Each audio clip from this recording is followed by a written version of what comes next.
Hi friends, நீங்க photography பண்றதுக்கு முன்னாடி உங்க கேமரால இந்த 5 செட்டிங்ஸை நீங்க ப்ராப்பரா பண்ணனும். அதாவது நீங்க எந்த ஷூட் வேணாலும் போங்க. சோ அந்த ஷூட்ல இந்த 5 செட்டிங்ஸை நீங்க ஃபர்ஸ்டே வந்து உங்க கேமரால எனேபிள் பண்ணனும். அதாவது அந்த ஈவென்ட் தொடங்குறதுக்கு முன்னாடி எக்ஸாம்பிளுக்கு நீங்க ஒரு ஃபேஷன் ஃபோட்டோகிராஃபி பண்ண போறீங்க அவுட்டோர்ல அப்படினா சோ நீங்க அவுட்டோர் போயிட்டு கேமராவை ஆன் பண்ண உடனே இந்த 5 செட்டிங்ஸை நீங்க உங்க கேமரால செட் பண்ணனும். சோ அதுக்கு அப்புறம் தான் நீங்க வந்து ஷூட்டே ஸ்டார்ட் பண்ணனும். அதுக்கு அப்புறம் தான் உங்களோட கிளிக்கே நீங்க ஸ்டார்ட் பண்ணனும். சோ அப்பதான் வந்து உங்களுக்கு ஒரு பெஸ்டான ரிசல்ட் கிடைக்கும். சோ ஃபர்ஸ்ட் செட்டிங்ஸ் வந்து பாத்தீங்கன்னா ஃபைல் ஃபார்மட். நீங்க எந்த பிராண்ட் கேமரா வேணாலும் யூஸ் பண்ணுங்க. Sony, Nikon, Canon. சோ எந்த பிராண்டா இருந்தாலும் அதுல ஃபைல் ஃபார்மட்னு ஒரு ஆப்ஷன் இருக்கும். சோ அந்த ஃபைல் ஃபார்மட் நீங்க எதுல போடுறீங்க அப்படின்றது ரொம்ப முக்கியம். நீங்க Canon யூஸ் பண்றீங்க அப்படினா Canon RAW இருக்கும். சோ இதே நீங்க Sony யூஸ் பண்றீங்க அப்படினா RAW ஃபைல் ஃபார்மட் அப்படினு ஒன்னு இருக்கும். சோ இதுதான் வந்து ஃபார்மட், ஃபைல் ஃபார்மட். அதாவது நீங்க JPEG ல எடுக்க போறீங்களா இல்ல RAW ல எடுக்க போறீங்களா அப்படின்றத முன்னாடியே செட் பண்ணனும். சோ இப்படி நீங்க செட் பண்ணிட்டீங்க அப்படினா அந்த எல்லா போட்டோஸும் நீங்க அந்த ஈவென்ட்ல எடுக்கக்கூடிய எல்லா போட்டோஸும் லிட்டரலா நீங்க ஒரு 500 போட்டோஸ் எடுக்கலாம், 1000 போட்டோஸ் எடுக்கலாம். அந்த 1000 போட்டோவுமே அந்த ஃபார்மட்ல தான் காப்பி ஆகும் உங்க கார்டுக்கு.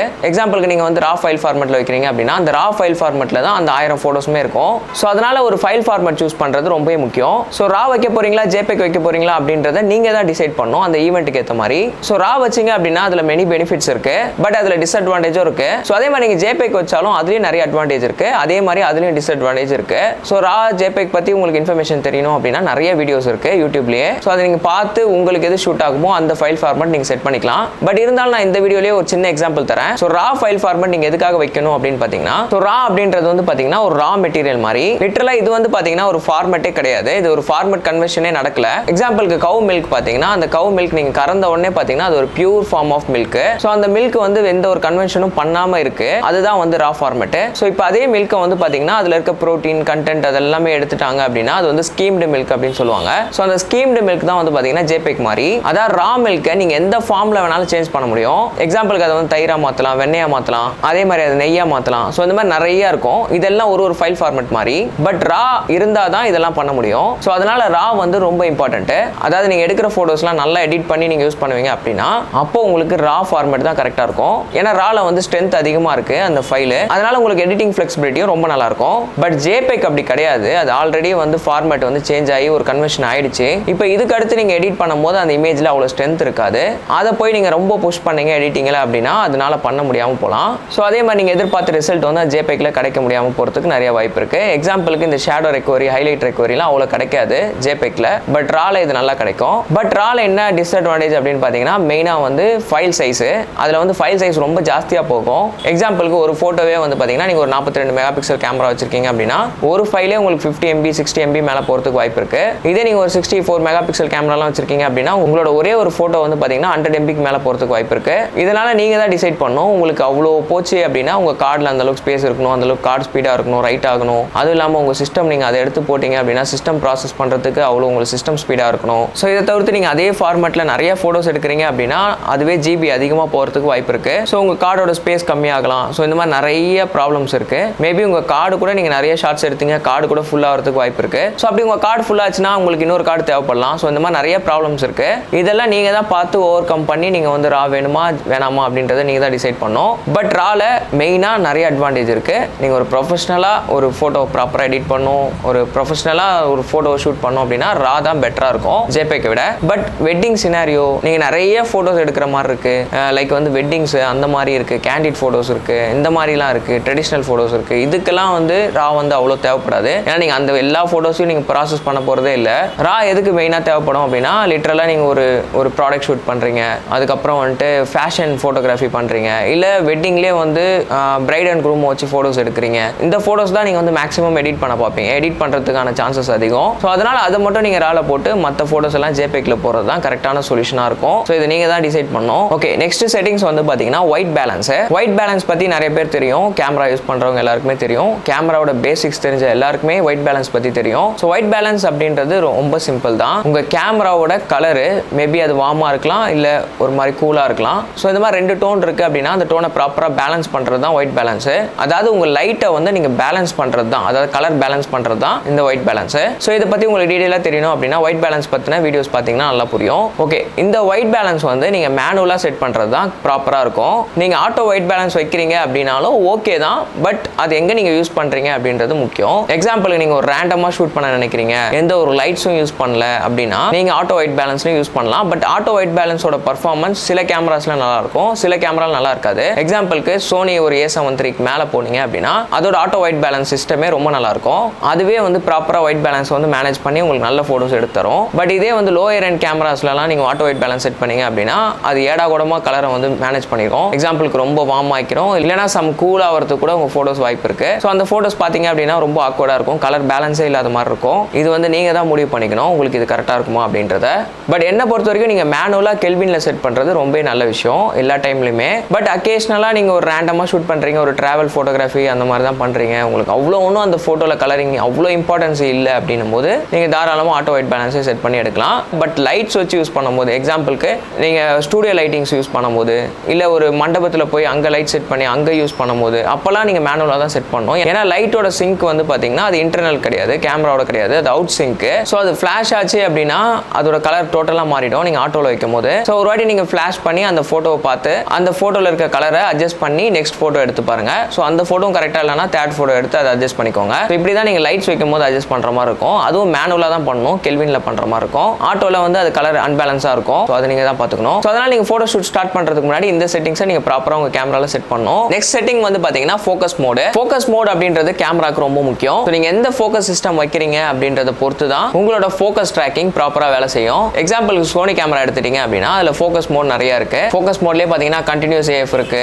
சிங்கிள் ஷாட் AF இருக்கு. ஸோ இந்த மாதிரி நிறைய ஃபோக்கஸ் சிஸ்டம் இருக்கு. ஸோ நீங்கள் ஒரு சிங்கிள் ஷாட் ஃபோக்கஸ் செட் பண்ணிட்டு நீங்கள் ஒரு மூவிங் சப்ஜெக்ட்டை வந்து ட்ராக் பண்ண நினைச்சீங்க அப்படின்னா அதால பண்ண முடியாது. ஏன் அப்படின்னா நீங்கள் செட்டிங்ஸே ராங்கா வச்சிருக்கீங்க. நீங்கள் ஒரு சப்ஜெக்ட்டை கண்டினியூஸாக ட்ராக் பண்ண நினைக்கிறீங்க அப்படின்னா நீங்கள் கண்டினியூஸ் AFல தான் செட் பண்ணணும். எக்ஸாம்பிளுக்கு நீங்கள் ஒரு ஸ்போர்ட்ஸ் ஈவெண்ட் வந்து ஷூட் பண்ணுறீங்க அப்படின்னா அப்போ வந்து நீங்கள் கண்டினியூஸ் AFல தான் செட் பண்ணணும். ஏன்னா ஸ்போர்ட்ஸ் பர்சன் எல்லாமே பார்த்தீங்கன்னா ஓடிட்டே இருப்பாங்க. நீங்கள் யாராவது ஒரு ஆளை ட்ராக் பண்ணால் கூட அவங்க ஒரு ஆள் வந்து மூவ் ஆகிட்டே இருப்பாங்க. ஸோ அவங்கள வந்து ஆட்டோமேட்டிக்காக அது வந்து ட்ராக் பண்ணும் அப்படின்னா நீங்கள் கண்டினியூஸ் AFல தான் வைக்கணும். நீங்கள் மேபி சிங்கிள் ஷாட்டில் வச்சிங்க அப்படின்னா நீங்கள் ஃபோக்கஸ் பண்ணும்போது அந்த பர்சன் ஃபோக்கஸில் இருப்பார், அவர் மூவ் ஆன உடனே பார்த்தீங்கன்னா அது டோட்டலாக வந்து ஃபோக்கஸ் மிஸ் ஆகிடும். ஸோ இதனால் பார்த்தீங்கன்னா உங்கள் கேமராவில் நீங்கள் கண்டினியூஸ் AF எப்போ வைக்கணுமோ அப்போ வைக்கணும். ஸோ அதே மாதிரி சிங்கிள் ஷாட் நீங்கள் எப்போ யூஸ் பண்ணணும்னு நினைக்கிறீங்களோ அப்போ யூஸ் பண்ணணும். ஸோ சிங்கிள் ஷாட் வந்து எங்கெல்லாம் யூஸ் ஆகும் அப்படின்னு பார்த்தீங்கன்னா மெயினாக ஸ்டில் சப்ஜெக்ட், அதாவது அந்த சப்ஜெக்ட் மூவ் ஆகலை அப்படின்னா, மூவபிள் சப்ஜெக்டாக இல்லை அப்படின்னா நீங்கள் அப்போ வந்து சிங்கிள் ஷாட் AFல வைக்கலாம். எக்ஸாம்பிளுக்கு நீங்கள் ஏதாவது ஒரு ப்ராடக்ட் ஏதாவது ஒரு ஆப்ஜெக்ட் வைக்கிறீங்க அப்படின்னா அந்த ஆப்ஜெக்ட் மூவ் ஆகாது. ஸோ அப்போ வந்து நீங்கள் ஸ்டில் சப்ஜெக்ட் தாராளமாக யூஸ் பண்ணலாம். அதே மாதிரி நீங்கள் யாராச்சும் நிற்க வச்சு ஃபோட்டோஸ் எடுக்கிறீங்க அப்படின்னாலும் அப்பயும் ஸ்டில் சப்ஜெக்ட் ஓகேவா இருக்கும்.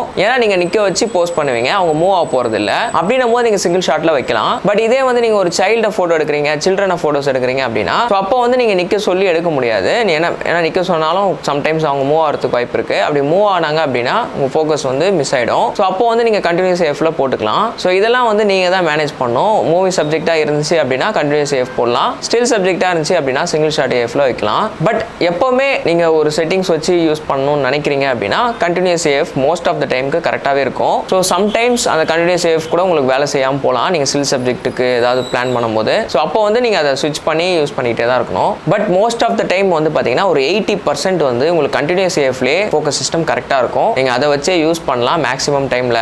பட் அக்கேஷனலாக உங்களுக்கு சம்டைம்ஸ் தேவைப்படும் போது நீங்கள் சிங்கிள் ஷாட் AFக்கு போனீங்கன்னா பெட்டராக இருக்கும். மேனுவல் ஃபோக்கஸ் வந்து மோஸ்ட்லி யாரும் யூஸ் பண்ண மாட்டாங்க.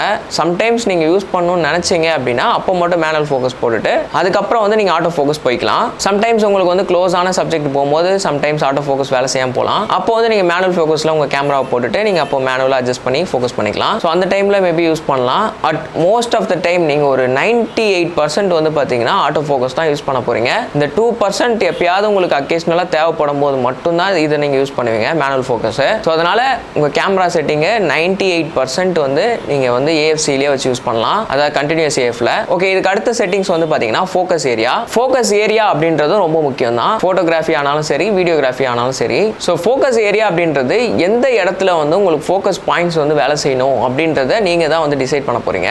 எக்ஸாம்பிளுக்கு சோனி கேமரா எடுத்தீங்க அப்படின்னா அதில் ஃபோக்கஸ் ஏரியா நிறையா இருக்கும். வைட் இருக்கும், ஜோன் இருக்கும், ஃப்ளெக்சிபிள் ஸ்பாட் இருக்கும், சென்டர் இருக்கும். ஸோ இது மாதிரி நிறைய ஃபோக்கஸ் சிஸ்டம் இருக்கும். பட் நீங்கள் ஒரு போர்ட்ரேட் ஃபோட்டோஸ் எடுக்கிறீங்க அப்படின்னா ஃப்ளெக்சிபிள் ஸ்பாட்டே உங்களுக்கு மேக்ஸிமம் டைமில் கரெக்டாக இருக்கும். ஏன்னா அது ஒரு சின்ன பாக்ஸாக இருக்கும். அந்த சின்ன பாக்ஸை எடுத்துகிட்டு போய் நீங்கள் கரெக்டாக ஃபேஸில் வச்சு ஃபோக்கஸ் பண்ணாலே உங்களுக்கு கரெக்டாக ப்ராப்பராக ஃபோக்கஸ் ஆகிடும். ஸோ நீங்கள் போர்ட்ரேட்ஸ் எடுக்கும்போது மேக்ஸிமம் டைமில் நீங்கள் வந்து ஐல தான் ஃபோக்கஸ் பண்ணணும். எப்போவுமே அது ஒரு ரூல் மாதிரி. நீங்கள் ஐல ஃபோக்கஸ் பண்ணி எடுத்தீங்கன்னா அப்படின்னா தான் அந்த போர்ட்ரேட் ஒரு ப்ராப்பராக இருக்கும். ஏன்னா கண்ணில் தான் வந்து மெயினாக பார்ப்பாங்க எல்லாருமே.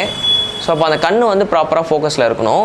கண்ணு ஃபோக்கஸ் மிஸ் ஆயிடுச்சு அப்படின்னாலே அந்த ஃபோட்டோ பார்க்க ஆக்வர்டாக இருக்கும். ஸோ அதனால் ஐயில் ஃபோக்கஸ் பண்ணுறது ரொம்ப முக்கியம். அதுக்கு வந்து நீங்கள் ஃப்ளெக்சிபிள் ஸ்பாட் யூஸ் பண்ணிக்கலாம். ஸோ அதே மாதிரி சின்ன சின்ன ஆப்ஜெக்ட் ப்ராடக்ட் இதெல்லாம் நீங்கள் ஃபோக்கஸ் பண்ண நினைக்கிறீங்க அப்படின்னா இந்த ஃப்ளெக்சிபிள் ஸ்பாட் ரொம்ப நல்லாயிருக்கும். சம்டைம்ஸ் நீங்கள் ஒரு வைட் கவரேஜ் ஒரு லேண்ட்ஸ்கேப்ஸ் எடுக்கிறீங்க, உங்கள் கேமரா ஃபுல்லாக ஒரு குரூப் ஃபோட்டோஸ் எடுக்கிறீங்க அப்படின்னாலும் உங்களுக்கு வைடும் சம்டைம்ஸ் தேவைப்படலாம், வைட் அவுட் ஆஃப் ஃபோக்கஸும். சம்டைம்ஸ் உங்களுக்கு ஒரு குரூப்பாக ஒரு செலக்டிவான ஒரு 3 மெம்பர்ஸ் எடுக்கிறீங்க அப்படின்னா அப்போ வந்து ஜோன் உங்களுக்கு ரொம்ப யூஸ்ஃபுல்லாக இருக்கும். ஏன்னா அது குறிப்பிட்ட ஏரியாவுக்கு அந்த ஃபோக்கஸ் சிஸ்டம் நடக்கும். இதுவும் நீங்கள் வந்து உங்கள் கேமராவில் ப்ராப்பராக முன்னாடியே செட் பண்ணிடணும். நீங்கள் என்ன சப்ஜெக்ட் எடுக்க நினைக்கிறீங்களோ அதுக்கேற்ற மாதிரி இந்த ஃபோக்கஸ் ஏரியா வைக்கணும். இது வந்து உங்களை டிபெண்ட் பண்ணி தான். இது ஒன்று வச்சா இது கரெக்டாக இருக்கும் அப்படின்றது கிடையாது.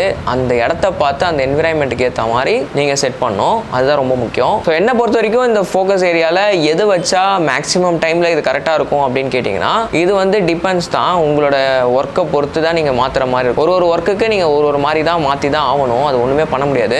பட் இருந்தாலும் ஒரு 60% ஆஃப் த டைமில் உங்களுக்கு ஃப்ளெக்சிபிள் ஸ்பாட்டே கரெக்டாக இருக்கும். அதாவது ஃப்ளெக்சிபிள் ஸ்பாட் லார்ஜில் வச்சிங்கனாலே போதும், இல்லை மீடியம் வச்சுக்கிட்டாலும் போதும். பட் ஸ்மால் வைக்காதீங்க, அது வந்து ரொம்ப சின்ன பாக்ஸாக இருக்கும். அது உங்களுக்கு அந்த அளவுக்கு கரெக்டாக வராது. நீங்கள் லார்ஜில் வச்சிங்கனாலே மேக்ஸிமம் டைமில் கரெக்டாக இருக்கும். பட் இது வந்து ஒரு 60% தான். பட் 40% உங்களோட இதை பொறுத்து தான், உங்களோட என்விரான்மெண்ட்டை பொறுத்து, நீங்கள் என்ன சப்ஜெக்ட் எடுக்கிறீங்கன்றதை பொறுத்து இருக்கு. நீங்கள் எடுக்கிற சப்ஜெக்ட்டுக்கு ஏற்ற மாதிரி இதை வந்து கண்டிப்பாக நீங்கள் சேஞ்ச் பண்ணி தான் ஆகணும். ஸோ ஃபைனலான செட்டிங்ஸ்க்கு வந்துருவோம். ஸோ 5th செட்டிங்ஸ் என்ன நான் சொல்ல போகிறேன் அப்படின்னு பார்த்தீங்கன்னா மெயின்டைன் யுவர் எக்ஸ்போஷரை. உங்களோட எக்ஸ்போஷரை நீங்கள் ப்ராப்பராக பேலன்ஸ் பண்ணி தான் ஒரு ஃபோட்டோவும் எடுக்கணும். அதுதான் ரொம்ப முக்கியம். நீங்கள் என்னதான் ஃபோக்கஸ் மோட் வச்சாலும், என்னதான் ஒயிட் பேலன்ஸ் ப்ராப்பராக வச்சாலும், என்னதான் ஃபோக்கஸ் ஏரியா ப்ராப்பராக வச்சாலும், நீங்கள் எக்ஸ்போஷரில் கோட்டை விட்டீங்க அப்படின்னா அந்த ஃபோட்டோ ரொம்ப டார்க் ஆகிறதுக்கு வாய்ப்பு இருக்குது, இல்லைனா வந்து ரொம்ப பிரைட் ஆகிறதுக்கு வாய்ப்பு இருக்குது. ஸோ ஃபோட்டோகிராஃபி, மேனுவல் ஃபோட்டோகிராஃபி தெரிஞ்சவங்க எல்லாருக்குமே தெரியும். ஸோ ஃபோட்டோவோட பேலன்ஸ் எவ்வளோ முக்கியம் அப்படின்ட்டு. ஸோ ஒரு ஃபோட்டோ எடுக்கும் போதும் அது ப்ராப்பரான எக்ஸ்போஷரில் இருக்கா அப்படின்றத செக் பண்ணி எடுக்கிற மாதிரி இருக்கும். ஸோ அப்படி நீங்கள் அதை சரியாக எடுக்கல அப்படின்னா அது வந்து அண்டர் எக்ஸ்போஸில் போகிறதுக்கு வாய்ப்பு இருக்குது, இல்லை ஓவர் எக்ஸ்போஸில் போகிறதுக்கு வாய்ப்பு இருக்குது. அதுக்கு ஒரு மிட் வேல்யூ இருக்குது. நீங்கள் சோனி கேமரா யூஸ் பண்ணுறீங்க, இல்லை DSLR யூஸ் பண்ணுறீங்க அப்படின்னாலும் அதில் வந்து பார்த்தீங்கன்னா ஒரு சென்டர் முள் இருக்கும். அது வந்து சென்டர்டாக இருக்கணும், 0 கிட்ட இருக்கணும். ஸோ இது +1 +2 அப்படி போச்சுன்னா அது ரொம்ப பிரைட் ஆகிடும் உங்கள் ஃபோட்டோ. இல்லை அது வந்து ரொம்ப -1 -2 அப்படி போனால் அது வந்து டார்க் ஆகிடும். இதை பார்த்து நீங்கள் வந்து ப்ராப்பராக உங்கள் எக்ஸ்போஷரை பேலன்ஸ் பண்ணணும். அதாவது 0ல் இருக்க மாதிரி தான் உங்களோட எவ்ரி ஃபோட்டோஸ் இருக்கணும். ஸோ இதை பற்றி உங்களுக்கு டீட்டெயிலாக தெரியணும் அப்படின்னா நான் ஆல்ரெடி ஒரு வீடியோ போட்டிருக்கேன் இந்த பேலன்ஸ்லாம் பற்றி. அந்த வீடியோ பார்த்தீங்க அப்படின்னா இன்னும் கொஞ்சம் டெப்த்தாக புரியும் அதை பற்றின விஷயங்கள். ஸோ அவ்வளோதான் ஃப்ரெண்ட்ஸ். இந்த 5 செட்டிங்ஸை வந்து உங்கள் கேமராவில் நீங்கள் பிஃபோராக ஷூட் ஸ்டார்ட் பண்ணுறதுக்கு முன்னாடி வச்சிங்கனாலே போதும். உங்கள் ஃபோட்டோட ரிசல்ட் ரொம்ப நல்லா வரதுக்கு நிறைய சான்சஸ் இருக்குது. பட் இந்த 5 செட்டிங்ஸ்குள்ளேயே எல்லாமே அடங்கிருச்சா அப்படின்னா அப்படி கிடையாது. இதில் வந்து உங்களோட நாலேஜும் வேணும், உங்களோட கிரியேட்டிவிட்டி வேணும். ஸோ அதே மாதிரி ஃப்ரேமிங் கரெக்டாக பண்ணணும், காம்பன்சேஷன் இருக்குது. ஸோ அந்த மாதிரி நிறைய விஷயங்கள் இருக்குது. பட் இருந்தாலும் இந்த 5 மஸ்ட் செட்டிங்ஸை வந்து நீங்கள் வைக்காமல் உங்கள் ஃபோட்டோஸை நீங்கள் எடுக்கக்கூடாது. ஸோ இது வந்து மெயின் ரூலு. ஸோ அவ்வளோதான் ஃப்ரெண்ட்ஸ். இந்த வீடியோ உங்களுக்கு யூஸ்ஃபுல்லாக இருந்துச்சு அப்படின்னா எனக்கு கமெண்ட் பண்ணுங்கள். ஸோ நெக்ஸ்ட் வந்து உங்களுக்கு என்ன மாதிரி வீடியோஸ் தேவைப்படுது அப்படின்றத எனக்கு கமெண்ட் பண்ணுங்கள்.